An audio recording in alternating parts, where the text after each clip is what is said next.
약간 좀 뭐 해프닝이라고 보기에는 좀 이상한 일이 있었잖아요. 강유정 대변인이 이제 당의 그런 입장에 원칙적으로 공감이라는 표현을 썼다가 나중에 사퇴 요구에 대해 네네네 그 공감이라는 표현을 이제 빼고 다시 브리핑 자료 했다가 기자들이 항의해가지고 다시 그러면 발화자의 의도를 다시 설명을 하겠다 하면서 이제 또 설명을 하고 이런 일들이 있었는데 저는 근데 강유정 대변인의 원래 브리핑도 그렇고 나중에 이제 그 진짜 의도는 원래 진의는 이렇다 하면서 한 얘기도 좀 너무 어려워서 해석이 안 되더라고요. 어쨌든 어떻게 보셨어요? 저는 이게 훨씬 더 심각한 문제였던 게 원래 뭐 대통령의 대변이라는 거 굉장히 막중한 자리니까 말실수도 해서는 안 되죠. 근데 뭐 사람이니까 실수를 했다라고 칩시다. 그러면은 본인이 이제 근데 이렇게 제가 말실수가 좀 있었고 네. 뭐 저희가 이거 수정을 하겠습니다. 이게 아니라 이걸 속기록에서 지운 상태로 배부를 했다가 왜 이 내용 안 들어있냐 하니까 그걸 다시 수정해서 보내고 오독한 거라고 그랬죠. 예, 그리고 내용을 뭐라고 얘기하냐면 제가 말실수를 했습니다가 아니라 상대가 오독했습니다 이렇게 네. 이야기해요. 그러니까 저는 이거는 좀 대변인으로서 자질 문제가 일단 첫 번째로 있다라고 생각을 하고 두 번째는 이게 되게 심각한 얘기죠. 그러니까 예를 들면 그래도 어차피 우리가 속으로는 다 알고 있지만 대통령도 결국 어떤 당의 뭐 여당, 야당 나뉘어져 있는 거니까 속으로는 그럴 수 있지만 어쨌든 대통령이라는 자리에 올랐으면 모든 국민의 대표인데 특히 상권분립이라고 하는 엄중한 권한이 나눠져 있는 기관과 그 인사에 대해서 원칙적으로 사퇴에 동감한다는 얘기가 대통령실에서 나올 수가 있는 말인가요? 저는 이게 정말 있을 수 없는 일이라고 생각하고 이거는 대통령실에서 사과가 있어야 될 일이라고 생각을 해요. 이게 만약 본인들 실수라면 실수한 사람이 사과해야 되는 거고 정말로 그런 뜻을 가지고 계셨다면은 민주주의에 대해서 조금 다시 공부를 하셔야 된다. 대변인 이렇게 말 장황하게 하면 안 돼요. 지금 이미 발화부터가 너무 만연체잖아요. 그러니까 대변인이라고 하는 것은 기자들의 질문에 간명하게 핵심만 짚어주고 헤드라인 나오게 워딩을 잡아줘야 되지 않습니까? 저희가 이 자리에서 그 얘기 많이 했었잖아요. 헤드라인 야만 나오게 얘기를 해야 된다. 그런데 방금 이 문장 읽어보면은 거의 뭐 3줄, 4줄이 끊이지 않고 문장이 이어지거든요. 근데 구구절절인데 결과적으로 결론은 뭐냐?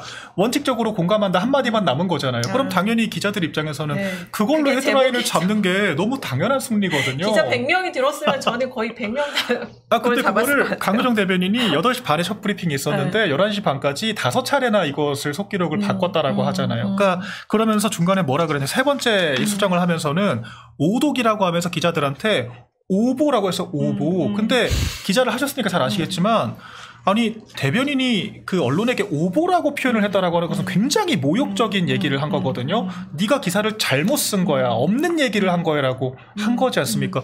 전 이런 표현이 나왔다라고 하는 것 자체가 제가 기자가 아님에도 불구하고 저도 대변인을 오래 했던 입장에서 굉장히 경악스러웠다. 어떻게 저런 표현을 쓰는가. 그러니까 기자 상대 자체가 지금 제대로 트레이닝이 안 돼 있는 사람이구나. 이게 싶었고요. 그런 대변인 자질을 떠나서 공직자로서도 이게 지금 대변인의 브리핑이라고 하는 것은 대통령 기록물로 관리가 되어야 하는 거거든요. 관련 법령상 엄격하게 관리가 되도록 되어 있습니다. 이게 실록이자 대통령실의 역사예요. 그런데 그 대통령실의 역사를 대변인이 자기 마음에 들지 않고 기자들이 자기 기준에서 주관적으로 잘못 기사를 썼다라고 얘기를 하면서 그거를 지우개로 지우고 연필로 다시 고치고 이것을 수차례 반복을 했다라고 하는 거. 심지어는 그 중에서는 본인이 문제가 됐다라고 얘기하는 그 대목을 아예 빼버리기까지 했다라고 하는 점, 입장을 바꿨다라고 하는 점, 전 이것은 심각한 문제라고 생각을 하거든요. 당연히 저 고발 사안이라고 생각을 하고 저는 말을 잘못했으면 잘못했다라고 똑바로 인정을 하지 않고 오히려 기록을 말살하려고 했던 이런 부분들이야말로 강유정 대변인이 명확하게 책임을 져야 할 부분이라고 생각을 하고요. 오늘 이준석 대표도 사퇴까지 얘기를 했더라고요. 저도 사퇴하는 게 맞다라고 생각을 합니다. 근데 기자들이 현장에서 다시 물어봤을 것 같거든요. 그러니까요. 그러면 여당의 조희대 대법원장 사퇴 요구에 원칙적으로 공감한다는 뜻이냐 아마 이 중요한 워딩이기 때문에 재확인을 했을 것 같은데 왜 이렇게까지 됐는지 좀 이해는 안 되는데. 일단 저는 속기록을 좀 이렇게 수정한다? 이거는 좀 신중했어야 된다고 봐요. 그거는 충분히 문제가 될 수 있고 기록이라고 하는 거는 이제 남기는 데는 또 의미가 있는 거 아니겠습니까? 그래서 그렇죠. 저는 대통령실에서 좀 그 속기록을 수정하는 선택을 했던 거. 그러니까 물론 결과적으로 보면 이제 그대로 존치된 건 맞아요. 뭐 나중에 이제 수정했다 다시 그냥 올려놓고 항의를 했으니까. 네, 항의 받고 이제 다시 이제 그대로 그 기록이 지워지지 않고 이제 남았고. 근데 어쨌든 그 과정 관리는 조금 저는 아쉬웠다라고 생각을 하고요. 근데 다만 저는 이거는 뭐 대통령실이 뭐 어떤 탄핵에 공감해서 뭐 대통령의 탄핵 사유까지 운운하고 이거는 저는 좀 오버스럽다라고 생각합니다. 왜냐하면 그냥 제가 봤을 때 강유정 대변인의 입장은 이거거든요. 임명된 권력이 지금 제기되는 어떤 문제 제기에 대한 개연성과 이유를 돌이켜 봐야 된다는 데에 대해 공감한다.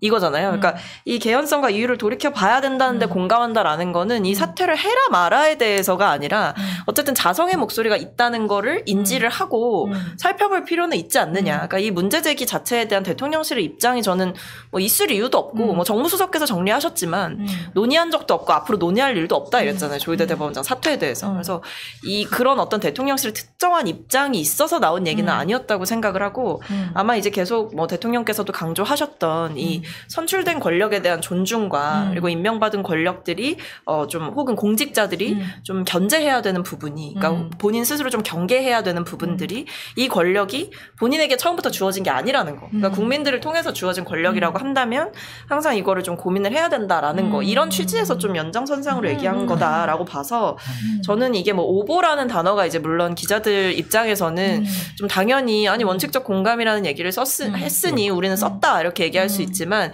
이게 어떻게 보면 사실 대통령실의 입장에서는 아니 우리가 원칙적 공감이라는 입장조차 없는 상황에서 대통령실이 입장이 있다고 나가는 거는 좀 문제가 된다라고 생각을 해서 좀 강경하게 얘기를 했던 것 같아요. 그러니까 이제 강유정 대변이 좀 신중하면서 되게 확실한 성격이라고 알고 있는데 사실 이렇게 이 문제에 대해서는 중요할수록 좀 간결하게 답을 하고 뭐 대통령실에서는 아직 논의한 적이 없다 할지 아니면 그렇죠. 네 특별한 입장이 특별한 있는 것이 입장이 아니다. 없다. 이게 제일 깔끔했겠다. 이것만 그러니까. 했으면 됐을 것 같은데. 아니 솔직히 얘기하면 민주당 내부에서도 좀 바꾸자고 얘기 안 나옵니까? 저는 좀 나올 것 같아요. 그런 얘기는 아직 못 들어봤는데요. 실수가 한두 번이 아니에요. 그러니까 이게 저는 진짜 안타까운 게 저희도 이제 비슷한 업무를 다 했던 사람들이니까 이러면 정말 우리 같은 사람들이 힘들어져요. 그러니까 지금 박성민 최고도 이거 어떻게 이 말도 안 되는 거 어떻게든 얘기해 보려고 얼마나 고생합니까? 저도 옛날에 이제 윤석열 정권 당시에 바이든 날리면 당시에 그거 어떻게든 방송 나가고 말해보겠다고 진짜 힘들었거든요. 그러니까 이런 실수가 사실 없어야 돼요. 기억나는 것 같아요. 네. 같이 방송할 때 맞아.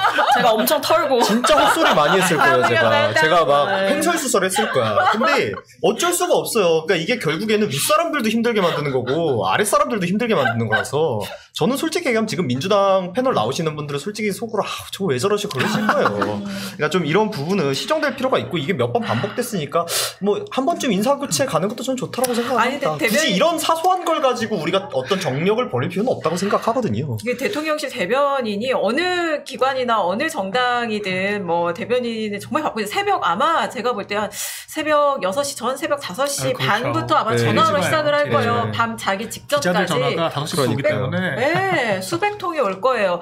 그리고 또 대통령실은 특히 대변인하고 기자들이 좀 특수 관계거든요. 왜냐하면 대통령실이 취재가 잘 안 되잖아요. 안 되죠. 그러니까 기자들 대신 사실 대변인들이 다 취재를 해서 사실은 브리핑을 해주는 자리이기도 해요. 기자와 이 대통령실에 약간 경계에 서 있는 중간자적인 또 역할을 하기 때문에 기자들하고도 끈끈할 수밖에 없거든요. 그런데 이런 상황에 처해서 강 대변인도 굉장히 안타깝고 또 기자들도 이제 항의까지 했으니까 또 그럴 것 같아요. 지금 대통령실 분위기도. 어쨌든 정무수석께서 나서서 저는 정리를 잘 하셨다 생각합니다. 해결사. 아니 원래 이런 뭐 깔끔하게 대변인이 나서서 수습을 해야 되는데 아니 나서서 수습했는데 박성민 최고 같은 분을 모셔가야 돼요. 왜냐면 그러니까, 지금 트럼프 행정부 좋잖아. 캐롤라인 레비 28살 지금 대변인이 얼마나 훌륭하게 역할을 하고 있어요. 저도 감히 얘기하면 훨씬 나쁘지 나아질 거예요. 아니 대통령실 대변인 우리가 찬성인데 미국도 그렇게 하는데 저 보내버릴래. 둘이서 하려고 지금 남 빼고.